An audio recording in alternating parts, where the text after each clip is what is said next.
السلام علیکم۔ سب بہن بھائیوں سے گزارش ہے کہ ویڈیو کو مکمل ضرور سنا کریں، چینل کو سبسکرائب کر دیں اور ساتھ موجود بیل کے آئیکن کو بھی کلک کر دیں۔ شکریہ۔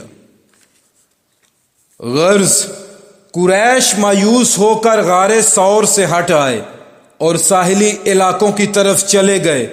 ساتھ ہی انہوں نے اعلان کر دیا، جو شخص محمد یا ابو بکر کو گرفتار کرے یا قتل کرے اسے 100 اونٹ انعام میں دیے جائیں گے۔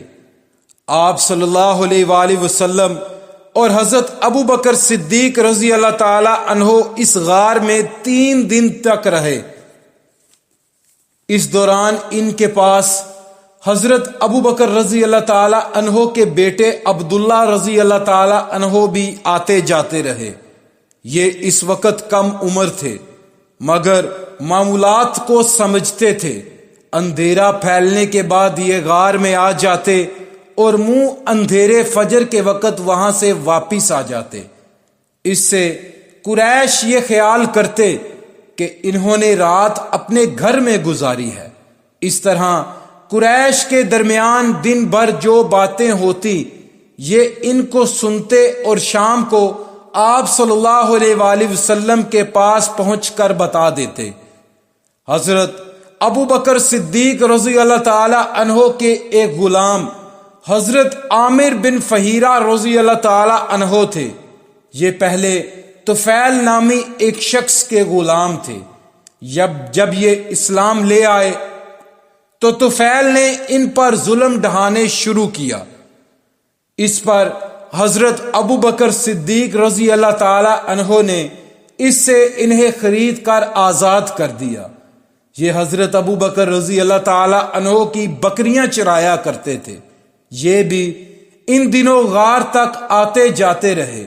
شام کے وقت اپنی لکڑیاں لے کر وہاں پہنچ جاتے اور رات کو وہیں رہتے۔ صبح اندھیرے حضرت عبداللہ رضی اللہ تعالی عنہ کے جانے کے بعد یہ بھی وہاں سے اپنی بکریاں اسی راستے سے واپس لاتے تاکہ ان کے قدموں کے نشانات مٹ جائیں۔ ان 3 راتوں تک ان کا برابر یہی معمول رہا۔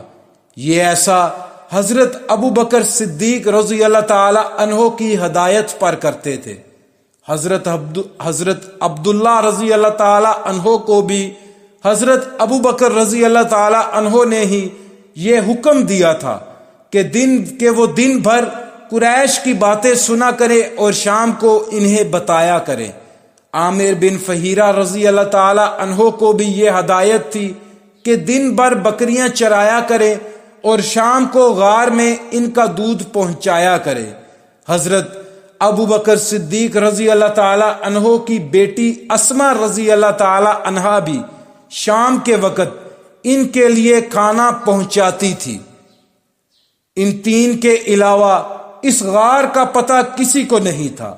3 دن اور 3 رات گزرنے پر آپ صلی اللہ علیہ وآلہ وسلم نے حضرت اسما رضی اللہ تعالی عنہا سے فرمایا، اب تم علی کے پاس جاؤ، انہیں غار کے بارے میں بتا دو اور ان سے کہو وہ کسی رہبر کا انتظام کر دیں۔ آج رات کا کچھ پہر گزرنے کے بعد وہ رہبر یہاں آ جائے۔ چنانچہ حضرت اسما رضی اللہ تعالی عنہا سیدھی حضرت علی رضی اللہ تعالی عنہ کے پاس آئیں۔ انہیں آپ صلی اللہ علیہ وآلہ وسلم کا پیغام دیا۔ حضرت علی رضی اللہ تعالی عنہ نے فوراً اجرت پر ایک رہبر کا انتظام کیا۔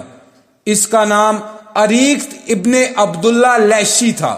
یہ رہبر رات کے وقت وہاں پہنچا۔ نبی کریم صلی اللہ علیہ وآلہ وسلم نے جوں ہی اونٹ کے بلبلانے کی آواز سنی، آپ فوراً ابو بکر صدیق رضی اللہ تعالی عنہ کے ساتھ غار سے نکل آئے اور رہبر کو پہچان لیا۔ آپ صلی اللہ علیہ وآلہ وسلم اور حضرت ابو بکر صدیق رضی اللہ تعالی عنہ اونٹوں پر سوار ہو گئے۔ اس سفر میں حضرت ابو بکر صدیق رضی اللہ تعالی عنہ نے اپنے بیٹے عبداللہ رضی اللہ تعالی عنہ کے ذریعے اپنے گھر سے وہ رقم بھی منگوا لی تھی جو وہاں موجود تھی۔ یہ رقم 4-5 ہزار درہم تھی۔